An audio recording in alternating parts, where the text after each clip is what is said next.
Thank you, Mr. Speaker. My question is for the Minister of Education. Speaker, every year the government consults education partners, including school boards, on their needs in order to inform the annual grants for student needs, which is really how most of our education system is in fact funded.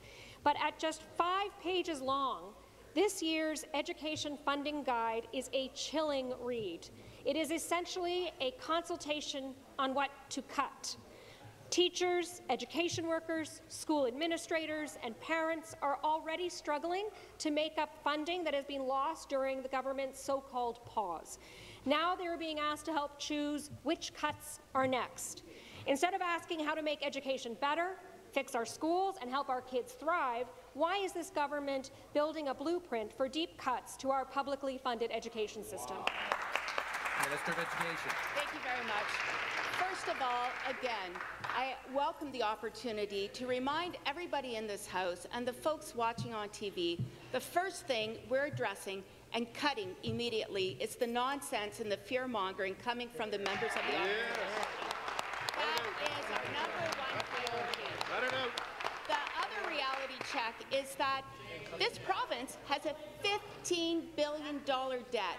And we all deficit, pardon me, and the debt is that much bigger, $348 billion. Member for Toronto St. Paul's, come to order. We all have to do our part. And you know what? In working, what's wrong with inviting our stakeholders to have a thoughtful conversation about what's working and what's not? That's the most important part here. We want to take a look at first-hand experience in terms of where we need to be going and what our priorities are. And Mr. Speaker, let me be very clear. Our #1 priority is that classroom and a wonderful learning Thank you. Thank you. Supplementary. Well, Mr. Speaker, the Minister of Education wants to accuse us of fear-mongering. People are very afraid, and let me explain to you why. The government's education funding guide calls for an across-the-board cut of 4%. Member for Northumberland, Peterborough. What does that equal? It's a whopping $1 billion from Ontario's education system, Minister.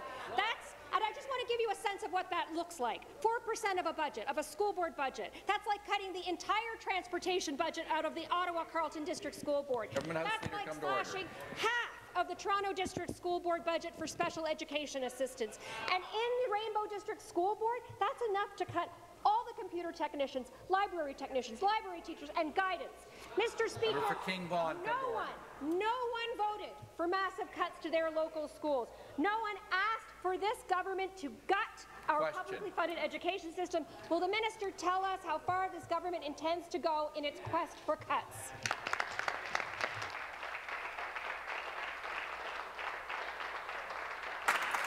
Minister. Oh, Speaker. Oh, Speaker. The drama that's coming from the member of Davenport is staggering. Because I can tell you that we have a premier and an entire caucus that is standing shoulder to shoulders with our frontline teachers and our administrators and with our students. We are embarking on...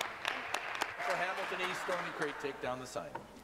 Ministers, complete your response. Thank you very much, Mr. Speaker. We are embarking on an amazing opportunity to turn the spotlight on the best learning environment ever. And do you know what? We want to hear from everyone.